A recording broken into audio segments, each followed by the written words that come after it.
Justice with Judge Mablean will be life, because in everything we do, it involves the law. You came to court to testify about what you heard, what you saw, and what you know. She's fair. I don't have a hearing problem. This ear works good, this one works even better. She's firm. I'm not responsible for that ticket, and I'm not going to pay for it. Who says you're not going to pay for it? I'll make that decision, not you. She's honest. What you have to say? All I have to Nothing. say. This is Justice with Judge Mablean. Mason Gambell is suing Carl Davison in the amount of $550. Mr. Gambell claims Mr. Davison is responsible for his plumbing and hotel bills after he paid for an emergency plumbing issue in his unit and was forced to vacate the property. Mr. Davison claims he offered the plaintiff another unit to stay in temporarily, and he claims Mr. Gambell knows he only uses one plumber. In the matter of Mason Campbell versus Carl Davison, Mr. Campbell, you are suing Mr. Davison for reimbursement for the plumber that you paid at your apartment that you rented from him due to a plumbing problem, and the hotel fee that you incurred to move out of your apartment. And Mr. Davison, you said, no, he jumped the gun. Did nobody tell him to pay that plumber? And I'm not going to pay him. Is that your position? That's correct. All right, so now tell me what happened. Let me see what my position will be. All right, so I've been renting from this gentleman for about 2.5 years, and there was a problem with the sewage. So I was taking a shower, and I noticed a brown watery substance coming from under the tub. So of course I stepped back from it, and it started filling up slower. And I opened up the curtain, and I noticed it was coming from the toilet as well. Oh wow! Yeah. So I put a towel around me and turned off the water, and the smell was just unbearable. So I called him, and he didn't answer. So I just went ahead and went in my phone and called somebody else. So you called the landlord, you didn't get an answer, and you called a plumber immediately? Correct. All right, then what happened?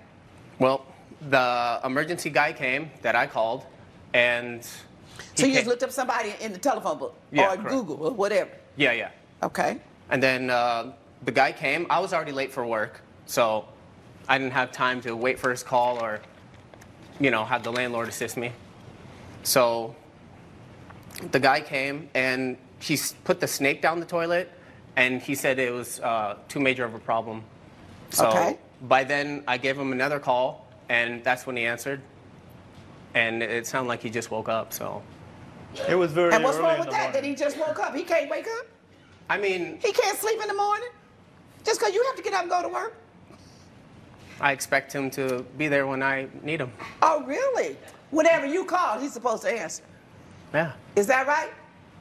Oh, you've been watching Your too Honor, much TV. it was 5:30 in What the morning happened? when he called. 5:30 in the morning when he Yeah, called when you? he called. And then the second time the call was at a reasonable, like 7:30 hour or so? Yes, it was, Your Honor. Yes. And so when you answered the phone, what happened? Okay, first of all, I really value anyone that rents from me in my property. You know, I have seven different units in the area, and Mr. Gamble has been very good, a very good tenant. Okay. And we value our tenants.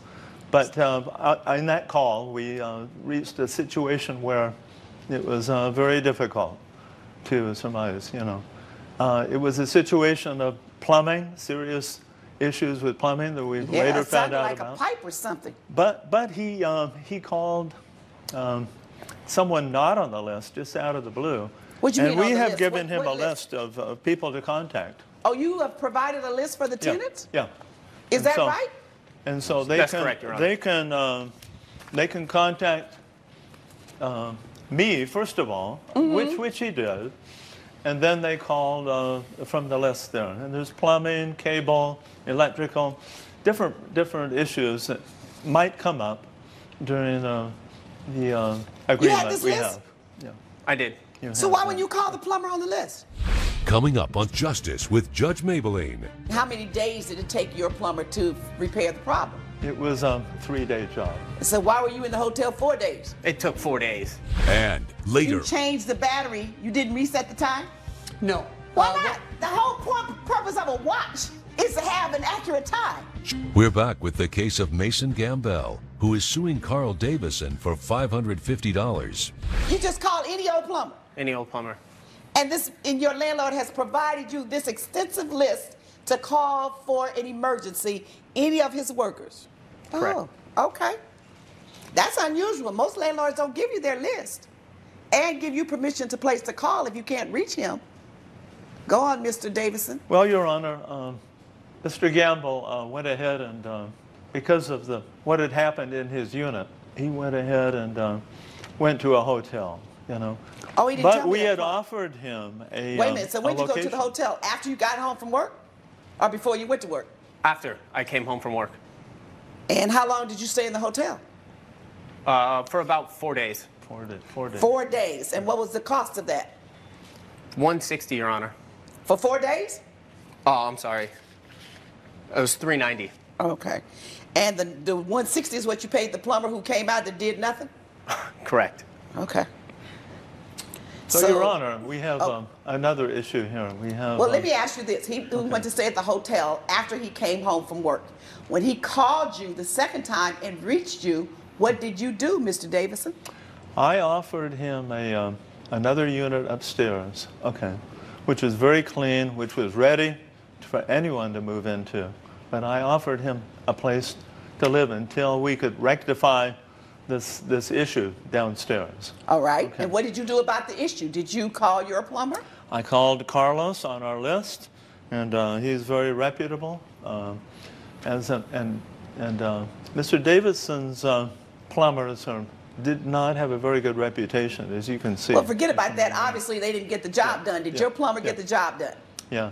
And He how went long in did it and take your plumber? He had to go into the wall Okay. and repair some broken pipes. We hated to see that done, but it needed to be done. It was done at less than his plumber's cost. So and that was how much did that 900, cost you? About, let's see, it was approximately $820. And how many days did it take your plumber to repair the problem? It was a 3-day job. 3 days. Yeah. So why were you in the hotel 4 days? It took 4 days. It really did. I Do you called him have every the day. receipt for paying your plumber? Do you have the receipt for paying your plumber? Yeah, it should be in the notes. Should be where? Yeah, in the evidence, and I said. Well, you didn't present any evidence to me. Yeah. Well, we have the receipt. It was. Okay, so do you dispute how much he paid the plumber? Did he ever show you or tell you? He did not. Okay. Now, did you move out? I did. When did you move? I moved out about 6 months ago. How long after this incident did you move after out? the incident, 3 months. All right. And I understand, are you asking for rent from him? You're not asking for that? No, we went to the lease agreement, and I deducted some painting and general things that we give back to our So you our deducted renters, security you know, deposit for yeah. damages? Yeah, right. And you're not disputing any of that today? I didn't see any of that in your papers. I actually am. Really? I would then like you it- better hurry up and tell me about it. Why All right. didn't you mention it when you were talking? Just because I think he's just nitpicking me, you know. Okay, and how just- much was your security deposit? Okay, $500, Your Honor. Okay, so we have $500. And how much did you pay for damages? Okay, we took care of the damages. Okay. Okay, I am not going to deal with the issue of your security deposit because all of a sudden you're bringing that up. All right. And all of the paperwork I read in preparing this case and the evidence you presented to the court and what you were complaining about, you didn't say anything about the security deposit. Now that I asked the question, you want to bring it up. But you didn't plead that initially. All you asked the court to deal with was reimbursement for the hotel and for the plumber. Your Honor, And we here's- returned $270. It's not to an him. issue. You don't have to talk about it. Yeah, no. So I'm ready to rule. Plumber issue, your payment of the plumber. The law does not allow a tenant to just pick up the phone and call anyone to come and do repairs to someone else's property. It was an emergency situation, and were you not able to reach Mr. Davison or someone on his staff, then that's an emergency and you would be within your right to do so. But He had provided you a list of persons to call in the event of emergency. You needed to use that list. Now, the sewage on the floor, that just would have been additional damage to the property because of the sewage, which he would have been responsible for. So you get out of the shower, you walk over there, you get this list. And whatever other damage you caused, he would have had to pay for that. All right? So you're not excused from doing so. Listen to me so you can learn in the future. Okay. All right? You also are not permitted to go and get another room somewhere just because. He made you an offer. Yes, he has to put you up, but he had a place that was appropriate, that was available, and wouldn't have cost you any additional money. You chose to do it a different way. That's not the way it's done. I'd just like to add, he gave me a key to look at upstairs, and it still had the smell of the sewer, and that's why I went ahead and got my place. Well, you know what? It's kind of late for you to add that because you had a whole chance to tell me all that. Well, sir, I think we felt we had it all Mr. cleaned Davidson, up. You know, Mr. Davidson, why you debate with him? I'm finished. It's all over. I just ruled in your favor. You got to know when to hold and know when to fold. It's time for you to fold. Judgment for the defendant. All rise. Judge Mablean has ruled in favor of the defendant. The plaintiff's claim has been denied. All you had to do was call the plumber on the list that I gave you, and you didn't. Look, I thought it was an emergency. I'm glad I moved out. Now I don't have to deal with you anymore. Coming up. You changed the battery. You didn't reset the time? No. Why not? The whole purpose of a watch is to have an accurate time. Adam Sandolo is suing Carl Grange in the amount of $700. Mr. Sandolo claims Mr. Grange broke his heirloom pocket watch after he took it to his store to be serviced. Mr. Grange says he isn't to blame and claims the plaintiff's watch was broken before it even got to his store. In the matter of Adam Sandolo versus Carl Grange, you want him to pay you $700 because it's your contention that he broke your grandpa's stopwatch that he'd given you, right? Yes, Your Honor. Okay, so what happened? So I was gifted this pocket watch by my great-grandpa, and my father recommended that I should get the battery replaced. And since it was an heirloom, a family heirloom, I was told that to go to the closest jeweler within my area. So I took it to Mr. Grange over here, and he had told me that he could fix the battery with no problem. Replace the battery? Yes, replace it. Okay. So I left it with Mr. Grange for a couple of hours while I went and shopped around. I wasn't going to wait in the watch store for a couple hours while he's in the back working on the timepiece. So after I left the watch with him, I later returned, and I noticed it was running kind of slow, but I figured it was just an antique watch problem. But when I got home, I realized it was still an hour behind, and that's when I noticed, okay, maybe the watch wasn't fixed properly. So a couple days later, I went back, and I had Mr. Grange look at the watch again, and he explained, oh, it was probably just the battery. But that's what he did the first time, the battery. Yes, that's why I was asking him. I was like, but didn't you say it was the battery the first time? And he told me, oh yes, but this is a special watch. It's from the 1950s. It's called a key set watch. So in the back, it needs a certain key to open up. So yeah, he proceeded to open the watch, and everything fell out. The watch just crumbled. Coming up. You changed the battery. You didn't reset the time? No. Why not? The whole purpose of a watch is to have an accurate time. We're back with the case of Adam Sandolo, who is suing Carl Grange for property damage. Mr. Grange, when he brought the watch to you first time around. Yes, Your Honor. How are you? How long have you been in the jewelry business? Well, I've been in the jewelry business for over 20 years. If you'd like to see my certification, I have one here. No, because if you show me a certification, it's going to tell me you should have known what you were doing.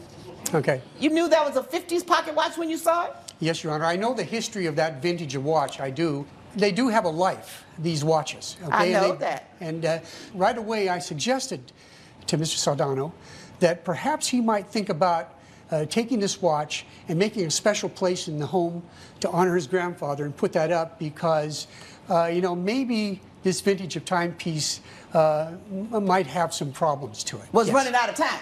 Yeah. Maybe the timepiece was just running out of time. It was running out of time, and, yeah. and based upon my personal experience, I felt compelled to give him that information, even though the only service he wanted performed was the battery change. Okay, so I he didn't changed the accept your battery. advice. I changed the battery and I gave it back to him. Okay, so when you changed the battery the first time, did you realize that it had a key set, that it was a key set watch? Yes, Your Honor. Did Yes, you I use a understood that. key to change the battery the first time?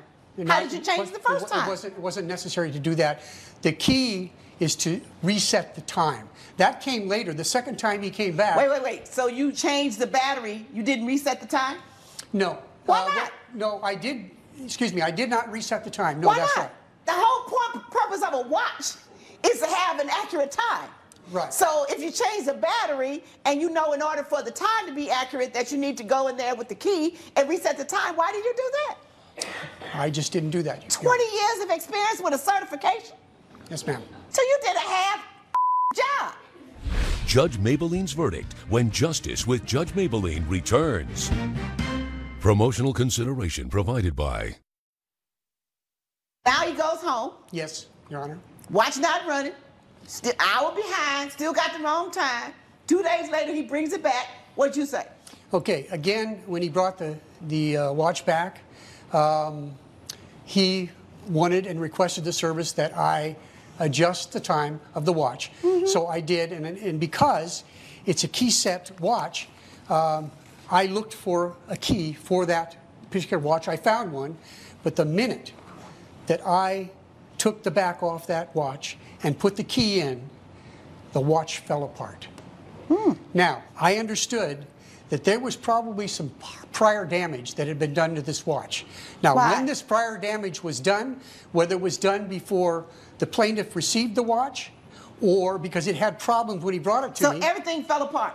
And whether it could have happened after he took the watch the first time when I put the battery And it could have happened when you put the key in there. The point is, we don't know who is responsible or when that damage took place. It was only in your hands. You using the key, watch breaks. Now, you proved to me the value. That burden's on you. Yes, Your Honor. I actually had the watch appraised. Okay. And Now that's more than your family. it's true.